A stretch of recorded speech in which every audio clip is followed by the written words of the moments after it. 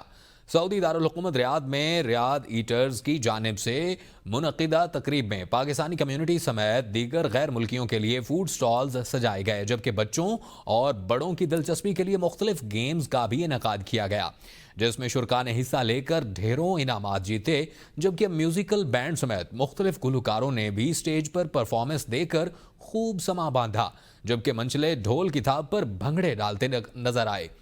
تقریب کے آرگنائزر محسن جلالی، عزیل بن عبدالعزیز اور ناصر منگی کا کہنا تھا کہ ہمارا مقصد سعودی عرب میں پاکستانی کھانوں کو بہتر انداز میں متعارف کروانا ہے تاکہ پاکستانی ثقافت کے ساتھ ساتھ پاکستانی کھانے بھی سعودی عرب اور دیگر غیر ملکیوں میں مقبول ہوں.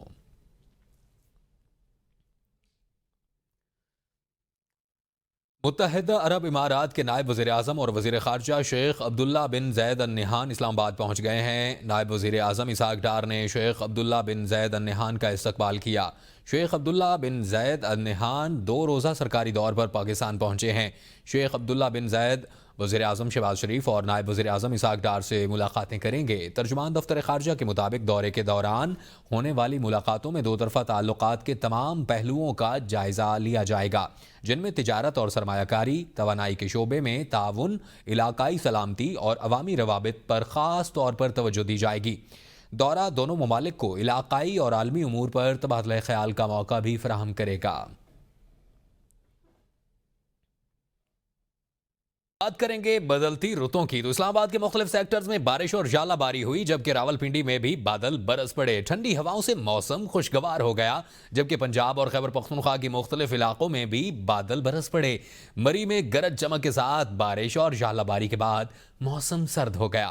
دیامر اور گردنواہ میں 3 روز سے جاری شدید برف باری کا سلسلہ جاری ہے. بٹگرام اور گردنواہ میں طوفانی بارش، آندھی اور گرد و غبار کے باعث بجلی کی فراہمی بھی معطل ہو کر رہ گئی اور شاہراہ ریشم اور دیگر لنک روڈز پر لینڈ سلائیڈنگ کا خطرہ بڑھ گیا ہے. بالاکوٹ اور مضافات میں تیز آندھی، ژالہ باری اور شدید بارش سے نظام زندگی متاثر ہے. ہری پور، خانے پور اور غازی میں بارش اور ژالہ باری سے موسم خوشگوار ہو گیا. اپر چترال میں گزشتہ 3 دنوں سے بارش اور پہاڑوں پر برف باری کا سلسلہ جاری ہے. خطہ پٹھوار میں کھیوڑا کے نواحی گاؤں سکھر پور میں اور پنڈی سید پور میں بارش اور ژالہ باری ہوئی.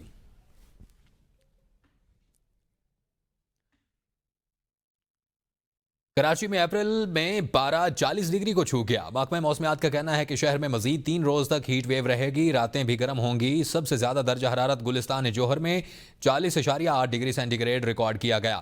محکمہ موسمیات کے مطابق شہر میں زیادہ سے زیادہ درجہ حرارت 39 سے 41 ڈگری سینٹی گریڈ تک رہنے کا امکان ہے. درجہ حرارت اپریل کے معمول سے 4-5 ڈگری سینٹی گریڈ زائد ہے. محکمہ موسمیات کے مطابق 23 اپریل تک شہر ہیٹ ویو کی لپیٹ میں رہے گا. محکمہ موسمیات کے مطابق دن میں شمال مغرب سے گرم اور خشک ہوائیں چلیں گی جبکہ شام میں سمندری ہوائیں بحال ہونے کا امکان ہے. ملکی مجموعی غذائی اجناس برآمدات کو ایک بار پھر بڑا جھٹکا لگ گیا ہے۔ مارچ میں غذائی اجناس کی برآمدات میں سالانہ 16.66% کی کمی ریکارڈ کی گئی ہے۔ دستاویزات کے مطابق مارچ میں غذائی اجناس کی برآمدات کا حجم $57 کروڑ 61 ڈالر رہا ہے، جبکہ مارچ میں چاول کی برآمدات میں 33.64% کی بڑی کمی ریکارڈ کی گئی۔ مارچ میں چاول کی برآمدات کا حجم 27 کروڑ 43 لاکھ ڈالر رہا ہے۔ مارچ میں ملکی پھلوں کی برآمدات میں سالانہ 2.91% کی کمی۔ دستاویز کے مطابق مارچ میں ملکی پھلوں کی برآمدات میں سالانہ 20.91% کی کمی، جبکہ ایک ماہ میں سبزیوں کی برآمدات کا حجم 5 کروڑ 30 لاکھ ڈالرز ریکارڈ کیا گیا۔ جولائی تا مارچ غذائی اجناس کے برآمدات کا مجموعی حجم 5 ارب 75 کروڑ ڈالر رہا ہے۔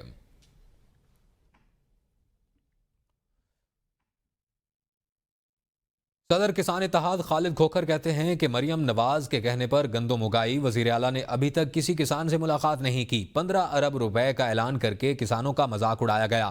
کسانوں کو حقوق مل رہے ہیں، نہ فصل کا ریٹ۔